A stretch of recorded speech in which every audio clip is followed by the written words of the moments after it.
particuladas a lo que tenemos ahora que son nanoparticuladas o nanorelleno. Eh, Otro parámetro importante en cuanto a resinas es saber la anatomía, ¿sí? Esa es una técnica, se llama técnica Y o Y, en la cual nosotros tenemos que tener esa configuración en la cabeza. No podemos ir al paciente sin saber cuántas cúspides o cuántos surcos puede tener una primera molar o una primera molar superior e inferior. Son distintas en configuración, entonces esta plantilla, por así decirlo, les va a servir bastante para más o menos tal vez ir dibujando en sus casas y puedan aprenderse en sí cuántos surcos, las cúspides y luego plasmarlo en sus restauraciones finales. Otro parámetro también importante es la altura, los niveles de oclusión de, bueno, en este caso de molares y premolares, ¿no? Saber que el primer nivel son puntas de cúspides. Y ustedes me preguntarán, ¿por qué es importante esta parte? Porque al final, cuando ustedes hagan su ajuste oclusal, van a tener, si lo elevan demasiado, van a tener que hacer mayor ajuste, se van a demorar más y el tiempo clínico para ustedes es vital porque no es que tengan muchas horas, ¿sí? Entonces, un primer nivel son las puntas de cúspide, saber qué cúspide es más alta en algunas premolares y también en molares. El segundo nivel son las crestas marginales, que son muy importantes. Existen también instrumentos que nos ayudan a medir en cuestión a una cresta marginal del diente adyacente. Por eso es que se les pide también que aíslen todo el cuadrante y no solamente una pieza como suelen hacerlo en endodoncia, ¿sí? Es para también guiarnos en cuanto a altura. El tercer nivel son los surcos, bueno, el surco principal y por último las positas que son fosas y fisuras de estas premolares y molares. Entonces, un eslabón débil de la resina compuesta es la contracción de polimerización, ¿sí? Entonces, suele pasar con las resinas compuestas convencionales y esa es una gran desventaja que nos conlleva una contracción de la polimerización. ¿Qué es lo que va a afectar? Está el factor C, el grado de conversión de monómeros a polímeros, que lo han visto la semana pasada. Toda esa química que ustedes han podido ver la semana pasada es tan importante ahora que van a reproducirlo en sus prácticas. Módulo de elasticidad y, bueno, las variables de curado por luz. Mucho depende qué tan cerca esté también la lámpara de luz hacia la resina. Eso lo vamos a ver más adelante, pero ténganlo en cuenta porque a veces podemos estar fotocurando y estar hablando con el compañero o estar pensando en otra cosa y la luz se va por otro lado y no estamos fotocurando y ese grado de conversión no se da. Ahora, el factor C o factor también de configuración va a estar definido por dos zonas, número de superficies adheridas y no adheridas en una cavidad preparada. Por ejemplo, ayer con los chicos en módulo con los que yo estoy, les explicaba esta parte. Tenemos una cavidad, la cavidad, por ejemplo, de la 1.7 que han estado haciendo ayer, ¿sí? Que tenían una pared vestibular, pared palatina, pared mesial, pared distal y piso pulpar. Ahí teníamos 5 paredes, ¿verdad? Entonces ya formaba una cavidad. ¿Qué nos faltaba? La pared oclusal. Entonces, ¿cómo es que vamos a hacer esta fórmula de factor C? Es según las superficies o número de superficies adheridas entre superficies de número no adheridas. Entonces, en la cavidad con 2 paredes es así. Sería 2 paredes adheridas entre 4 paredes no adheridas. El factor C vendría a ser, si lo dividimos, 0.5, es relativamente bajo, según para una cavidad clase 4, ¿sí? Que no vamos a, perdón, que no vamos a comprometer, en una clase 4 no comprometemos ángulo, entonces solamente tenemos la parte de incisal y proximal que vamos a contactar con resina. Por otro lado, tenemos la cavidad con 3 paredes, que sería 3 entre 3. y el factor C ya va aumentando, si se dan cuenta. Mientras más paredes tenemos adheridas, va aumentando el factor C y sería 1. Y sería sobre todo para clase 3 que no compromete ángulo, pero sí va a ser una cavidad entre esas paredes. Luego, la cavidad con 4 paredes sería 4 entre 2, 4 paredes adheridas y no adheridas, sobre todo para una clase 2, ocluso proximal, ¿sí? Y el factor C sigue aumentando a 2, pero el peor factor C es claramente lo que han hecho ayer con la clase, con la pieza 1.7, que era 5 paredes adheridas entre una, y sería el factor C de 5, y obviamente se va a tope con esta contracción. Entonces, es para cavidades clase 1, cavidades clase 5. Y mencionan, ¿no? El aumento del número de superficies adheridas aumenta también, por lo tanto, la contracción de polimerización. El factor C, cuando colocamos el haz de luz, mencionan, colocando la resina sobre dos paredes, no será contraída hacia la luz, sino será hacia la estructura dental. Y no polimerizar más de dos paredes, siempre juntar, eso vamos a verlo ahora en las técnicas, juntar solamente dos paredes, ya sea vestibular, piso, y no juntar entre ellas mismas la resina, porque es ahí que se da esa contracción. Capas no mayores a 2 milímetros y no unir estas paredes vestibular lingual, porque hay una deflexión de paredes. Ahora, las manifestaciones clínicas. ¿Qué pasaría si siempre va a haber factor de contracción? Aun cuando hagamos la mejor técnica, tengamos la mejor resina, controlemos todos esos factores. Siempre va a haber un grado de contracción, pero tenemos que disminuirlo todo lo que se pueda, ¿sí? Por eso existen diferentes técnicas y también el haz de luz es muy importante. Pueden ocasionarse las microfisuras de los márgenes del esmalte, por lo tanto, ¿qué se va a dar? Si tenemos microfisuras, Ah, CARS, exacto, va a haber una microfiltración, van a haber CARS más adelante, una desunión sí de la interfaz entre esmalte y resina, y por lo tanto más adelante sensibilidad posoperatoria. ¿Sí? Entonces es por eso la importancia de evitar o disminuir este factor de contracción. Ahora, vamos a pasar a lo que son restauraciones en sector posterior y más adelante restauraciones en sector anterior en cuestión a manejo clínico. Para eso tenemos diferentes técnicas de inserción. Tenemos técnicas de inserción incrementales y en volumen o técnica bulk.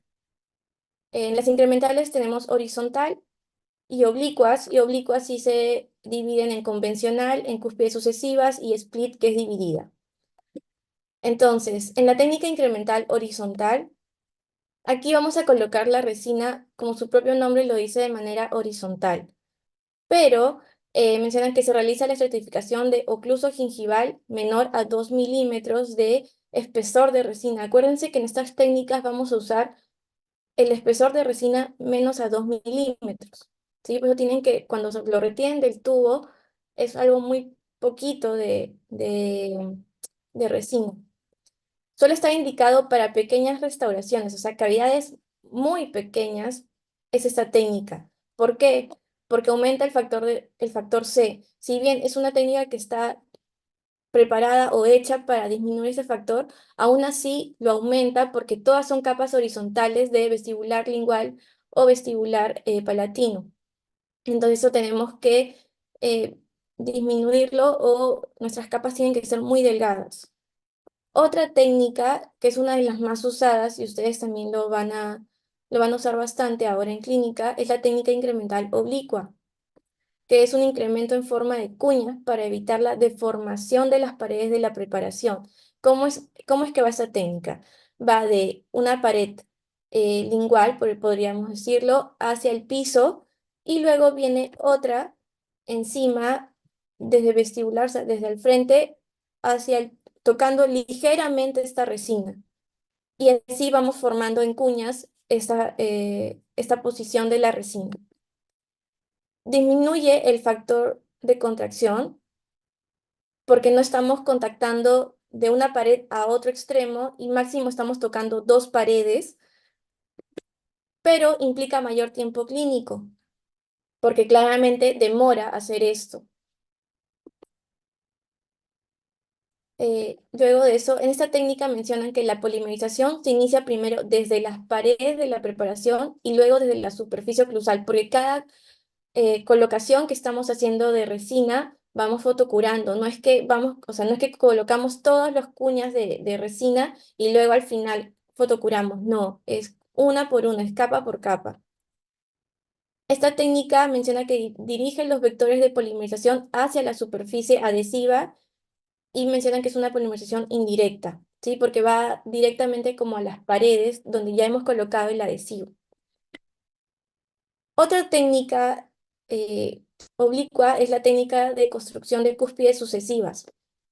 En esta, eh, si bien se puede parecer a la anterior, aquí vamos a usar la resina desde oclusal o bueno, o desde piso hasta el esmalte y vamos a ir elevando por cúspides.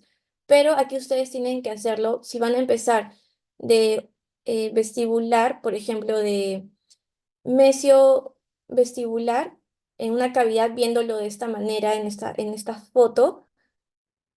La otra parte sería de disto palatino, ¿sí? No, no puede ser al costado, o sea, tienen que ir uno al frente de otro y van fotocurando cada parte. Colocan un poco de resina en disto vestibular y en la otra fotocuran y luego en mesio palatino y fotocuran. Y así van fotocurando poco a poco hasta llegar a formar la anatomía que se desea. Mencionan que las cúspides individuales se restauran de una en una hasta el nivel de esmalte. En cambio, en el otro era desde abajo, si se daban cuenta, ¿no? Colocábamos una cuña de resina, otra al lado izquierdo y así íbamos aumentando. Aquí es desde abajo hasta esmalte. Son pequeños incrementos inclinados a cada esquina de la cavidad. La manipulación se mantiene al mínimo para evitar que se formen burbujas en el material. Esa es una desventaja de esa técnica, ¿sí? Las burbujas. Por eso no es que hay que manipular tanto la resina, solamente cortamos la resina del tubo, lo colocamos y simplemente damos forma y lo dejamos ahí. Para eso, obviamente, también va a depender mucho el clima en el que estemos, ¿no? En verano las resinas suelen ponerse un poquito más chiclosas. Hay resinas que sí mantienen su posición, ni bien una las deja, puede estar ahí un buen rato y no se deforma. Implica mayor también tiempo clínico, porque es una por una y es bastante detalle. Ahora, para las restauraciones ocluso proximales, hemos visto para restauraciones solamente oclusales. Para las restauraciones ocluso proximales o clase 2, ustedes ya deben de haber visto estas matrices, ¿verdad? Sí, se les ha pedido este tipo de matrices seccionadas con el anillo. Según estudios, mencionan que el mejor sellado marginal es con este tipo de matrices, con anillo y obviamente cuña en el margen para adaptar bien esta matriz, ¿sí? Entonces, estos tres instrumentos son fundamentales para una oclusión proximal. Entonces, ¿cómo empezaríamos aquí?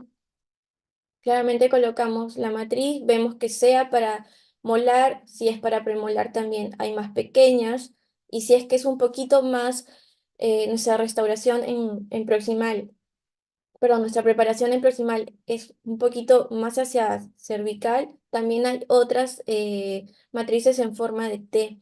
Hay diferentes formas, ¿sí? Y hay que saber seleccionarlas para los diferentes casos. Entonces se coloca esta matriz, cuña y encima va el anillo para sostener todo eso y también nos cree este margen. Ahora, aquí hay que colocar, em, hay instrumentos, como les mencioné hace un momento, que nos puede guiar sobre la cresta marginal del diente adyacente para no sobrelevar esta resina. Entonces, aquí empiezan a colocar, obviamente, un protector dentino pulpar primero, porque era un poco profunda. Luego van a ver los márgenes, cómo los crean con resina. se pegan bastante a la matriz, que para eso está también, y evitar que se pegue al diente adyacente. Acuérdense que no podemos unir con resina diente con diente, siempre tiene que haber una separación para que el paciente pueda hacer su higiene y pasar el hilo dental. Luego de eso, ya teniendo los márgenes listos, nuestras paredes, mesial distal, ya convertimos esta cavidad en una clase 1, más o menos, ¿sí? Porque ya tenemos toda esa configuración y empezamos a colocar por incrementos, como se puede ver, la resina. Primer incremento, segundo incremento por cúspides, aquí lo van haciendo por la técnica oblicua de cúspides sucesivas, si se dan cuenta. Acuérdense de, esa es una primera molar superior, entonces tienen que crear ese puente adamantino que junta con la otra cúspide. Y es ahí que se forma toda esta anatomía, ¿sí? Ahora, este es un caso clínico en el que les quiero mostrar cómo es que vamos a hacerlo ya en paciente. Si bien ahorita están trabajando en maqueta, no están colocando anestesia, pero es algo importante que tienen que hacerlo, no solamente por dolor o por profundidad de la pieza, sino en sí también porque estamos colocando aislamiento absoluto.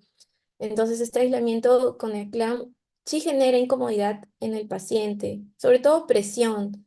Hay algunos que sí, como recién están empezando en esto, van a contactar con encía, con papila, y eso va a generar un poquito de dolor hacia el paciente. Entonces, siempre estemos colocando anestesia, preguntando al paciente si no es alérgico, si no tiene alguna enfermedad como tal vez presión alta y no esté controlada y saber qué anestesia usar.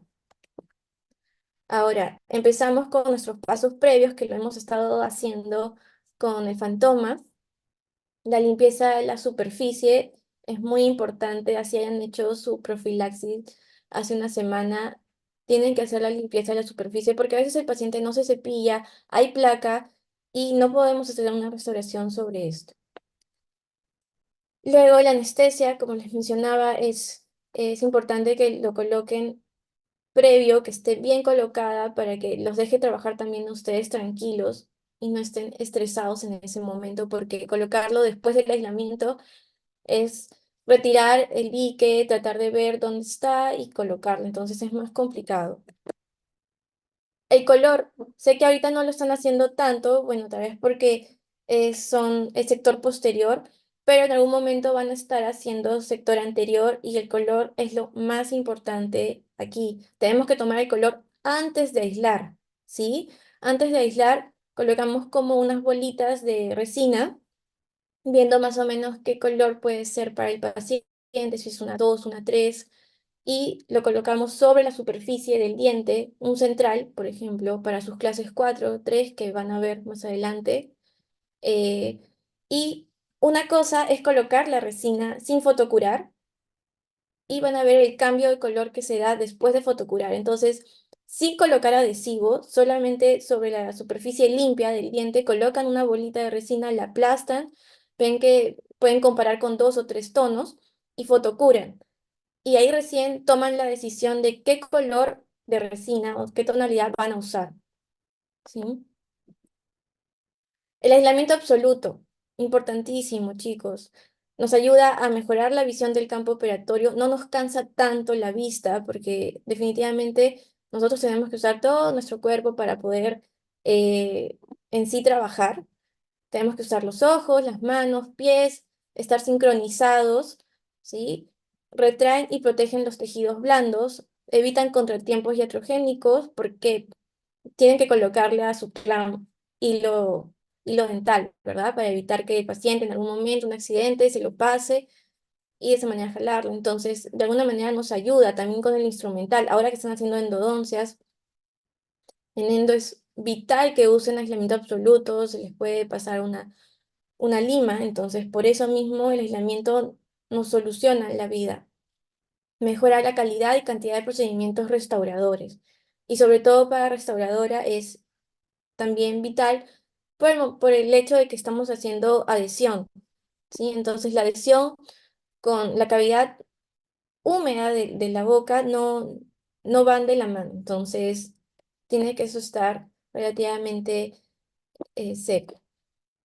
Entonces, aquí hubo el cambio de restauración de 4, perdón, de 3-6 en vestibular. Se hizo la preparación de la cavidad.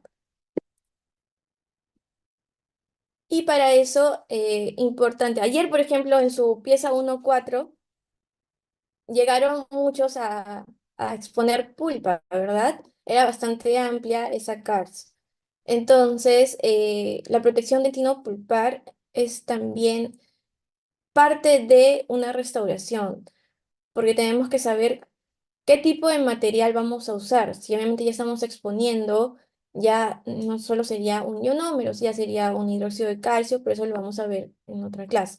Pero es importante saber en qué momento usar un protector dentino pulpar y cuando ya estén haciéndolo con paciente van a darse cuenta de la diferencia de la dentina, qué tan blanda es, qué tipo de dentina debemos mantener aún en boca, qué tipo de dentina no.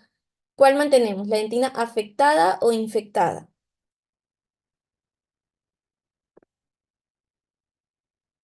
¿Sí? ¿Alguien que me responda? Afectada. Afectada. Bien, sí, dejamos la dentina afectada.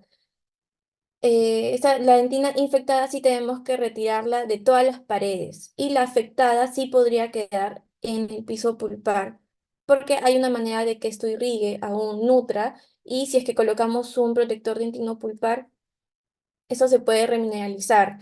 Entonces, esta consistencia es más o menos una consistencia de cuero. Entonces, nosotros tenemos que saber más o menos cuándo con nuestra cureta es esa consistencia. Sí, eso es algo táctil. Entre los protectores dentino-pulpares están los a base de silicato de calcio, está el MTA gris, blanco, está Biodentin, pero ustedes van a estar usando más otro tipo que es un ionómero de vidrio, que es el Vitrebond, que es un liner base que lo han usado ayer algunos en sus piezas 1-4. ¿Sí? Este liner o base, este ionómero, se usa en una cantidad pequeña. No es que vamos a llenar toda la cavidad de este ionómero y no en las paredes, solamente en piso pulpar y es algo muy, muy pequeño. El acondicionamiento de la superficie. Ayer, obviamente, estamos usando en módulo un tipo de adhesivo que es el single bond, que es de quinta generación, y aquí sí tenemos que hacer un grabado total, ¿sí? Tenemos que grabar esmalte y tenemos que grabar dentina, pero también van a tener la oportunidad más adelante tal vez de usar un adhesivo universal, en el cual solamente puedan hacer un acondicionamiento o un grabado selectivo, como estamos viendo aquí, solamente del esmalte, ¿sí? Y ya no toquemos dentina. La técnica de grabado ácido va a eliminar los contaminantes, aumenta la energía de la superficie del esmalte y la disolución de los núcleos de los prismas. Por eso mismo se van a dar unas microporosidades. ¿Sí? Eso es lo que hace en sí el ácido fosfórico al 37%. Va a crear microporosidades para más adelante una mejor retención también y una mejor adhesión. Es un enlace mecánico. Este acondicionamiento de la superficie, el acondicionamiento es más o menos durante 15-20 segundos. Es importante que calculen su tiempo y no estén ahí pensando, ah, sí, ¿qué tengo que hacer mañana? No. O estar hablando con el compañero. Calculen su tiempo. Ustedes mismos cuenten o pongan un cronómetro en la computadora para evitar sobregrabar. En el esmalte crea microporosidades y aumenta la energía superficial y en dentina reduce la energía libre de la superficie y se vuelve más hidrófoba. Luego de eso lavamos y secamos la superficie. Ahora, no hay que resecar. O sea, secamos bien en esmalte. Este esmalte puede quedar, pues sí, un blanco opaco, un blanco tiza, pero en dentina no podemos resecar. Y eso lo han visto en su teoría de adhesión. Y eso está dado por las fibras colágenas.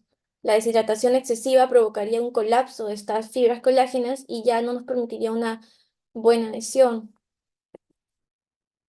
El sistema adhesivo, en este caso yo estoy usando un single bond, perdón, un Scotch Bond universal de 3M. Ustedes hayan usado un single bond de 3M, averigüen sobre eso, lean por qué estamos usando este tipo de adhesivos, en qué nos ayuda un universal.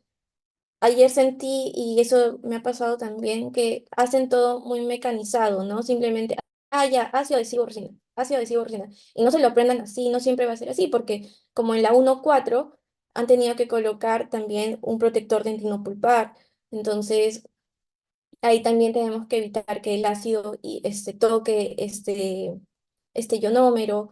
Entonces, hay un porqué siempre de todo. Colocamos el adhesivo.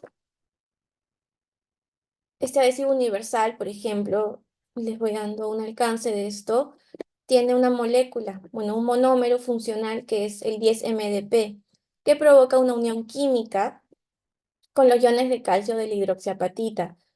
Este universal mencionan que no es necesario que grabemos con ácido fosfórico, pero mejora, según todos los estudios, mejora la resistencia adhesiva si colocamos solamente un grabado selectivo en esmalte. Y todos los adhesivos universales recomiendan frotar de manera activa la preparación del diente con adhesivo durante al menos 20 segundos. Tómense su tiempo, ¿sí? Así como van a contar sus 15-20 segundos cuando graben, también con sus 20 segundos con con el adhesivo. Y con el single bond son dos gotitas, o sea, con el que han usado ayer, colocan adhesivo, frotan, colocan aire para disolver estos monómeros y luego de eso piden otra gotita y vuelven a colocar. Esto aumenta la resistencia adhesiva en un 50%. Por eso es importante que lo sepan. Coloquen dos veces adhesivo, no fotocuran entre capas, no. Es uno, echan aire, otra gota, colocan, frotan y vuelven a echar aire y recién ahí fotocuran. Bueno, en este artículo mencionan la resistencia de unión de adhesivos universales, bueno, un Clearfield y un Scotch Bond Universal, que el frotamiento del adhesivo universal sobre la superficie dentinaria mejora la resistencia de unión. Y, por ejemplo, en este caso que han estado usando su single bond de quinta, el tiempo de flotación y rendimiento de unión de adhesivos de un solo paso a esmalte y dentina mencionan que también el frotamiento del adhesivo por al menos 20 segundos sobre la superficie mejora la resistencia de unión. Entonces, con todos los adhesivos tienen que hacer un frotamiento activo sobre la superficie dentinaria, o sea, sobre dentina. Y sobre esmalte es mucho más despacio, es como un pincel que pasamos sobre esmalte. Fotocuramos y aquí, ayer por ejemplo, veía mucho el uso de los tubos de resina, que ustedes hundían la espátula sobre la resina y no, ustedes han visto que estos tubos tienen una perilla, pueden girarla un poco, no en exceso, claro, y lo dividen, como ven en la imagen, en cuatro partes. Estas cuatro partes nos va a dar la simulación de que sean aproximadamente 2 milímetros menos de eso. Y cortan la resina, ¿sí? Eh, Aquí, bueno, fue un caso de cambio de amalgama, en el cual nos quieren indicar sobre todo la técnica que usaron, ¿sí? Con incrementos, que fue por incrementos de manera sucesiva. Y se va a ver que no contactan las resinas entre sí, o sea, estos incrementos de resina. Y luego fotocura. ¿Cómo se debe colocar las capas de resina compuesta para reducir la contracción de la polimerización, técnica incremental o técnica a grandes incrementos? A grandes incrementos es una de las primeras técnicas que les mostré, que es la técnica bulk, ¿sí? Que estaba separada de las incrementales. Entonces, aquí comparan tres tipos de grupo. El primer grupo, que era la técnica bulk, el segundo grupo, que era la técnica horizontal, que solamente era para cavidades pequeñas, ¿se acuerdan? Y el grupo 3 que es la oblicua o incremental, que es la que es por cuñas. Y mencionan que la de grupo 3 tuvo mejores resultados. La deflexión cuspida resultante de la contracción de polimerización puede reducirse mediante la técnica incremental oblicua, es decir, la de Cuñas, obteniendo resultados óptimos en situaciones clínicas.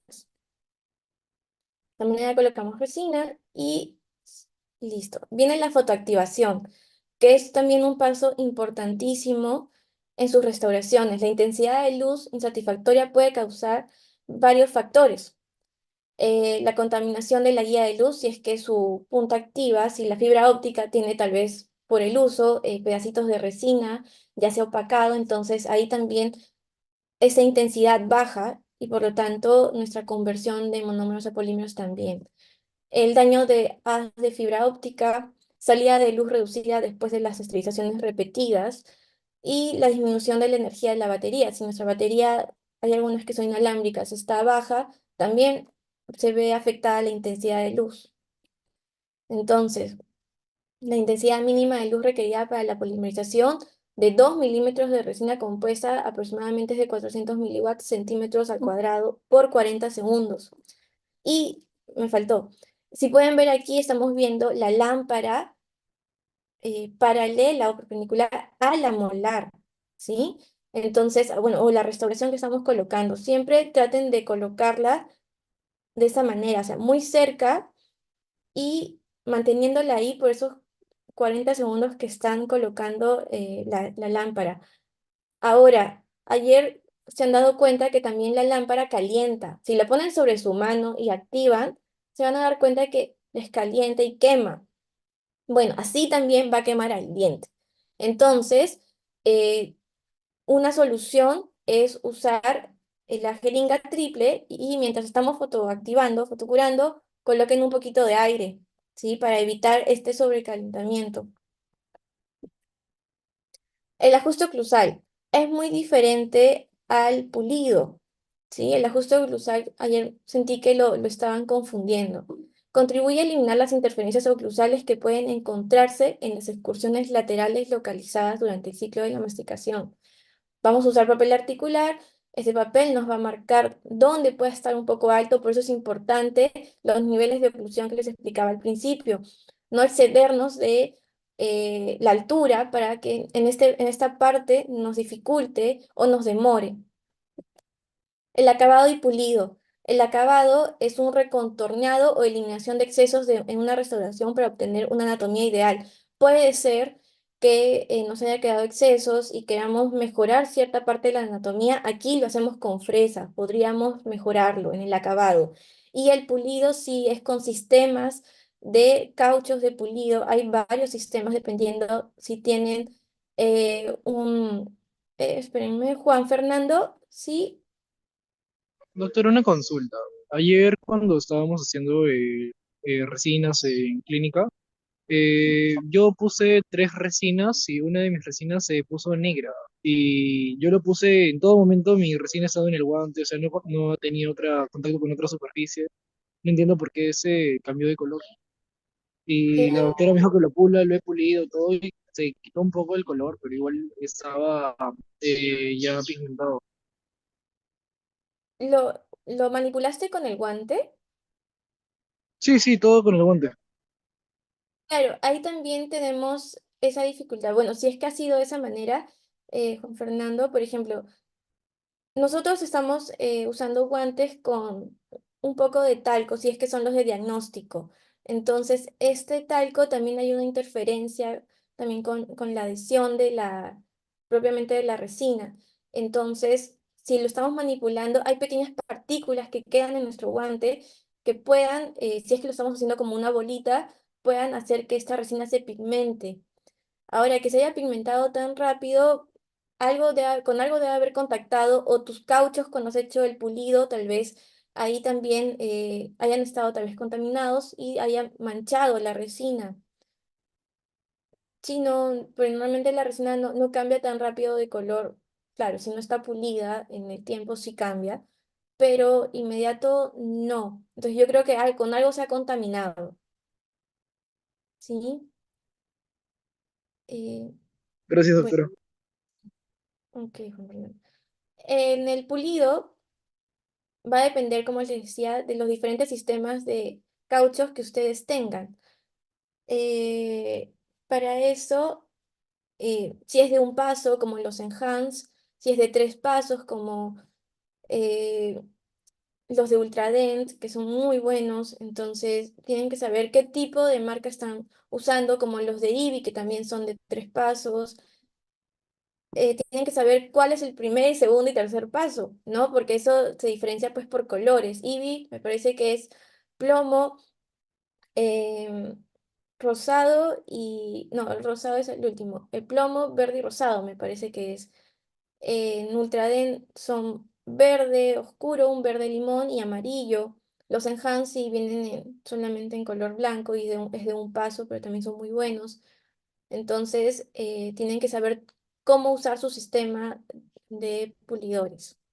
También hay pastas pulidoras. Tengan cuidado si van a usar discos de pulido en posterior, porque si lo van a usar, úsenlo con aislamiento absoluto, nunca sin aislamiento porque pueden cortar, pueden lesionar lengua, carrillo, entonces ahí tengan cuidado. Siempre con cauchos en posterior. Y bueno, quedó así. Ahora, este es otro tipo de técnica, que es la técnica de bulk, que lo voy a pasar muy rápidamente. Si bien no van a usar resinas bulk ahora en pregrado, pero es bueno que lo sepan. Las bulk o sea, salieron para reducir justamente todo esto, el factor de contracción. Es un material que es de colocación simple y rápida, y con una menor contracción por polimerización, que son las resinas de inserción en grandes incrementos. Para eso es la técnica bulk fill. Es de una sola capa o pueden ser de dos, pero ya aumenta, si se dan cuenta, de 4 a 8 milímetros dependiendo de la marca de bulk. Entonces, cambiaron mucho la forma, la composición química de estas bulk. Es menor estrés de contracción, en ventaja, resistencia a la fricción similar a las resinas convencionales, incrementos mayor a 2 milímetros, menor tiempo de trabajo, estética aceptable. ¿Por qué aceptable? Porque como tuvieron que disminuir, que se vean más translúcidas para que el haz de luz pase como espejo, se ven medio grises cuando tienen una foto, están fotoactivadas ya restauradas. Ese es uno. El factor a considerar, como toda resina y como ya lo habíamos visto, un estudio encontró que al aumentar la distancia desde la punta de fotocurado a la superficie de restauración, disminuye la intensidad de luz en un 10% por cada milímetro, ¿sí? Entonces es por eso muy importante que coloquemos bien la lámpara, estemos viendo, compres en sus lentes esos anaranjados, les va a ayudar un montón también porque nosotros usamos los ojos para todo, entonces odontología es eso y tenemos que cuidar también nuestra vista. Las propiedades ópticas sí son bajas porque se ven medio translúcidas estas bulk. Y bueno, estas son las diferentes gamas de resina de diferentes marcas, de Kerr, de 3M, de FGM, Boco. Y bueno, ¿cómo es que se colocan, no? Podemos colocar una resina fluida en la técnica Bullfield de 4 milímetros y al último colocar una resina convencional para mejorar la estética. Y por otro lado, en la parte rosada que vemos, si colocamos una resina bulk en grandes cantidades de 4 milímetros y con eso terminamos. O sea, puede ser bastante buena y ayuda en tiempos. Y restauraciones del sector anterior, vamos a tomar la clase 4, ¿sí? Las lesiones de clase 4 que comprometen el ángulo incisal.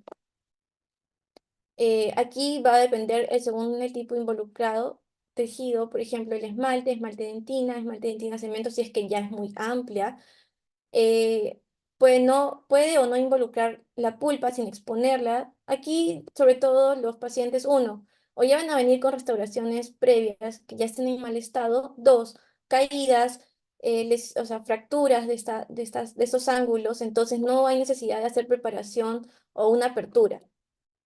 Pero sí es muy importante un biselado. La reproducción de estas restauraciones anteriores estéticamente agradables va a depender de las habilidades del operador, porque es sector anterior, todo es práctica, conocimientos de la anatomía dentaria, uso adecuado de los compuestos de resina, porque aquí ya tenemos que usar diferentes tonalidades. Los sistemas de resina compuesta van a ofrecer infinidad de tonos, hay una gama inmensa, hay que saber utilizarlas. imitar la opacidad, translucidez del diente. Y bueno, si es una clase 3, una clase 5, sí podríamos usar tal vez un tono, pero si es una clase 4, sí tenemos que jugar con dos tonos a más. Esta técnica implica tres consideraciones: guiarnos mucho en los dientes adyacentes o el diente a restaurar con la naturaleza policromática y no, y si hay un halo incisal, dependiendo si es un paciente muy joven o ya de edad, se puede restaurar con dos tonos de resina. De lo contrario, se indican tonos opacos o translúcidos y blancos para el halo incisal, y el operador necesita saber el nivel de translucidez de la marca de resina. ¿Por qué? Porque todas las marcas funcionan de diferente. O sea, su dentina, por ejemplo, la dentina de 3M es muy opaca. Entonces, aquí podríamos usar un body de 3M para que no nos opaque tanto. Si es que el diente obviamente ha cambiado de color, sí usaríamos una dentina de 3M y nos funcionaría perfectamente. Pero si no, un body de 3M, bastante bien. Por eso tienen que aprender a saber más adelante, saber diferenciar las marcas, su translucidez, su opacidad. El objetivo en este caso era describir en detalle cómo se restauraron los incisivos centrales superiores usando una técnica de resina compuesta directa. Aquí se hicieron dos discos y pueden ver en el disco de la izquierda solamente el espesor es de 1 milímetro y en el disco de la derecha es de 2 milímetros, y podemos enmascarar de esa manera el fondo oscuro de la cavidad oral, ¿sí? Porque cuando uno sonríe, obviamente la cavidad es oscura al fondo. Entonces usaron a dos body, a uno body. El diseño de la preparación es importante. El bisel que vayan a hacer en este tipo de preparación es de 1,5 milímetros a 2 milímetros que se tiene que hacer. Se hace con discos, eh, discos de pulido, de grano grueso, ¿sí? Como un bisel infinito. Y también lo podemos hacer con fisuras, fresas fisuras, amarillas, rojas. Aquí hicieron una guía palatina, colocaron primero la pared palatina y con cintas celuloides, las transparentes, y empezaron a hacer proximal, mesial y distal. Se aplicó una capa final de resina a uno aproximadamente de 1 milímetro, y lo que ven con lápiz sobre el diente son las líneas de encuentro que se van haciendo para asemejar esa pieza con el diente adyacente, ¿sí? Si es un central, más aún, porque tenemos que hacerlos muy similares. Y bueno, el acabado y pulido, lo mismo con discos del más grueso al más fino, fresas de fisuras, sobre todo blancas, amarillas, nos van a ayudar un montón a retirar excesos, a mejorar anatomía. Y es así como se ve a los 15 días. ¿Por qué? Porque el color no lo podemos ver inmediatamente cuando retiramos el aislamiento absoluto. El diente está deshidratado. Es por eso que tomamos color antes de aislar, ¿sí? Cuando el diente está hidratado. Y después de retirar el aislamiento, obviamente el diente está deshidratado y no podemos tomar color y ver si realmente el color es el ideal para ese paciente. Tenemos que esperar al menos un día y ver y controlarlo, además también para hacer otro pulido y ver que todo esté ok, que al paciente también le agrade y podamos terminar. Entonces, chicos, en conclusión, las restauraciones directas con resina se han convertido en una parte fundamental de la práctica dental activa. Se deben incorporar métodos para mejorar la eficiencia y la velocidad de su colocación con el objetivo de lograr restauraciones duraderas y correctamente formadas. Una técnica operativa meticulosa junto con una selección adecuada de casos gobierna el éxito de la restauración con resinas, y hay que saber escoger la técnica. Y por último, bueno, este es un código QR que, si todavía tenemos tiempo, doctora, sí, podríamos hacerlo con su celular, lo puedan abrir. Muchas gracias. Sí, no sé si tienen alguna duda, consulta, mientras van abriendo el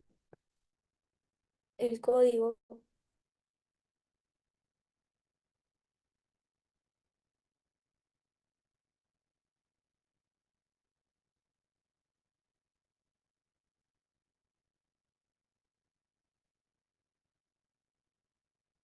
¿Pudieron entrar?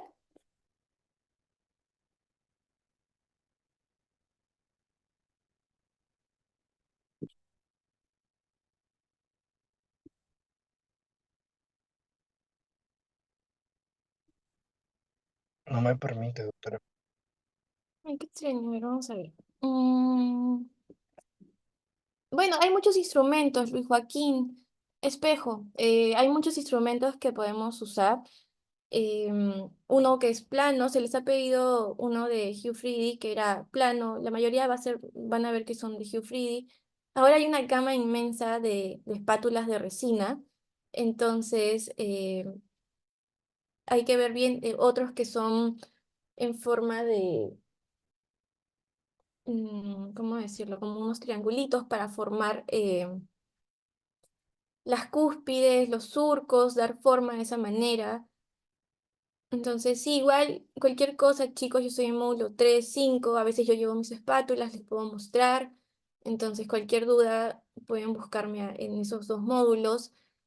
¿Cuántos años puede durar una resina? Pregunta Fiesta. Doctora, me dice que ya entraron al QR. ¡Ay, genial! Sí, sí, pueden ir resolviéndolo. Ahorita vamos a ver las preguntas. En cuanto mencionan, según artículos, que una resina, su tiempo de vida es de entre 7 y 10 años, máximo. Pero siempre hay que estar controlándolo. Por eso cuando ustedes comiencen a hacer sus restauraciones en paciente, díganles, no es que aquí acaba todo. Cada 6 meses tenemos que controlarlo, hacerle un mantenimiento a esas restauraciones